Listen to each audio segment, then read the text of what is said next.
அள்ளிமுல்லையோட வாழ்க்கை. இந்த கிராமத்து மண்பாதை தினமும் பலரோட காலடி சத்தத்தை கேட்டுக்கிட்டே இருக்கும். ஆனால் சில காலடிகள் மட்டும் சத்தமில்லாவே மனசுக்குள்ளே நிற்கும். அதாங்க நம்மளோட அள்ளிமுல்லை. தலை நிறைய மல்லிகை பூவோட அவன் நடப்பா. ஆனால் பேச மாட்டா. ஆனால் அவளோட மௌனம் ஒரு முழு கதையாகவே அவளுக்குள்ளே இருந்துகிட்ருக்கும். விடிய காலம் தொடங்குற நாளில் சூரியனுக்கு முன்னாடியே அவள் எழுந்துடுவா. கிணற்றுல தண்ணீர் ஊற்றுவா.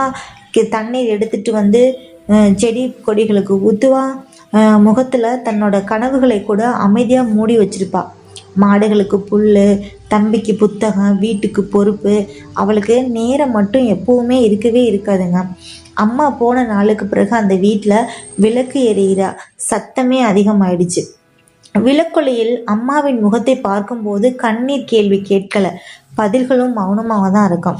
ஊருக்கு அவள் சிரிக்கும் பொண்ணு. ஆனா அவளுக்கு தெரிஞ்சது அவளோட வழி மட்டும்தாங்க.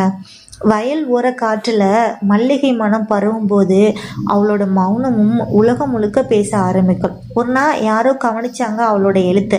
இந்த எழுத்துல உன் வாழ்க்கை மட்டுமல்ல, உன்ன மாதிரி 1000 பெண்களின் குரல் இருக்கு.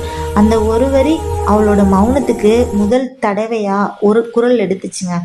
இப்போவும் அவள் அதே மண்பாதையில் தாங்க நடக்கிறா. அதே சேலைங்க, அதே மல்லிகைப்பூ. ஆனா கண்ணுல இப்ப பயம் இல்லைங்க. எதிர்காலத்தோட வெளிச்சம் மட்டும்தாங்க அவன் கண்ணு முன்னாடி இருக்கு.